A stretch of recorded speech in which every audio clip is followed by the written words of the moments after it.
वटसावित्री महात्म्य पूजाविधी महात्म्य कथा. वटसावित्री व्रताच्या दिवशी सकाळी लवकर उठून घराची स्वच्छता करावी.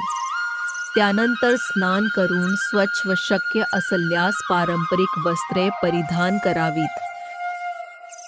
पूजेसाठी लागणारे साहित्य: हळद, कुंकू, अक्षता, फुले व हार, उदबत्ती, कापूर, तुपाचा किंवा तेलाचा दिवा, पाणी भरलेला तांब्या किंवा कलश, पांढरा धागा, कलावा, फले व नैवेद्य, आंबा व पुरणपोळी. पूजा कशी करावी? वडाच्या झाडाजवळ जाऊन प्रथम नमस्कार करावा. झाडाच्या मुळाशी पाणी अर्पण करावे. हळद, कुंकू, अक्षता आणि फुले वाहावीत. दिवा व उदबत्ती लावावी.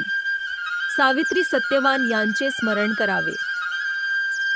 वडाच्या झाडाभोवती पांढरा धागा गुंडाळत 7 किंवा 11 प्रदक्षिणा घालाव्यात. प्रदक्षिणा करताना ओम नमो भगवते वासुदेवाय किंवा श्री स्वामी समर्थ या मंत्राचा जप करावा. सावित्री सत्यवान कथा ऐकावी किंवा वाचावी. शेवटी कुटुंबाच्या सुख, शांती आणि आरोग्यासाठी प्रार्थना करावी. सावित्री सत्यवान कथा. प्राचीन काली राजा अश्वपती यांना देवी सावित्रीच्या कृपेने एक कन्या झाली. तिचे नाव सावित्री ठेवण्यात आले. मोठी झाल्यावर तिने सत्यवान नावाच्या राजपुत्राशी विवाह केला. ऋषी नारदांनी सत्यवानाचे आयुष्य कमी असल्याचे सांगितले होते, तरीही सावित्रीने त्याच्याशी विवाह केला. एके दिवशी जंगलात सत्यवानाचा मृत्यू झाला. यमराज त्याचे प्राण घेऊन जात असताना सावित्री आपल्या पतीवरील प्रेम, श्रद्धा आणि निष्ठेच्या बलावर त्यांच्या मागे गेली. तिच्या भक्तीने प्रसन्न होऊन यमराजांनी सत्यवानाचे प्राणप्रत दिले, परंतु वटवृक्षाच्या रूपात. याच घटनेच्या स्मरणार्थ वटसावित्री व्रत केले जाते.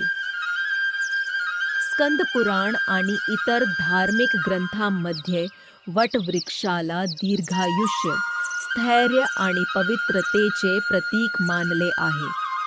माता सावित्रीने आपल्या अढळ श्रद्धेने मृत्यूवरही विजय मिळवला. त्यामुळे हे व्रत श्रद्धा, संयम आणि निष्ठा यांचा संदेश देते. वडाच्या झाडाचे शास्त्र. धर्मशास्त्रानुसार वडाच्या वृक्षात त्रिदेवांचा वास मानला जातो. मुलामध्ये ब्रह्मदेव, खोडामध्ये भगवान विष्णू, फांद्यामध्ये भगवान शिव. व्हिडिओ पाहिल्याबद्दल मनःपूर्वक धन्यवाद. ही माहिती तुम्हाला आवडली असेल आणि उपयुक्त वाटली असेल तर कृपया या व्हिडिओला लाईक करा, शेअर करा आणि अशाच धार्मिक, आध्यात्मिक व स्वामी समर्थांच्या प्रेरणादायी व्हिडिओसाठी आमच्या चॅनेलला सबस्क्राईब करून बेल आयकॉन नक्की दाबा. श्री स्वामी समर्थ. वटपौर्णिमेच्या खूप खूप शुभेच्छा.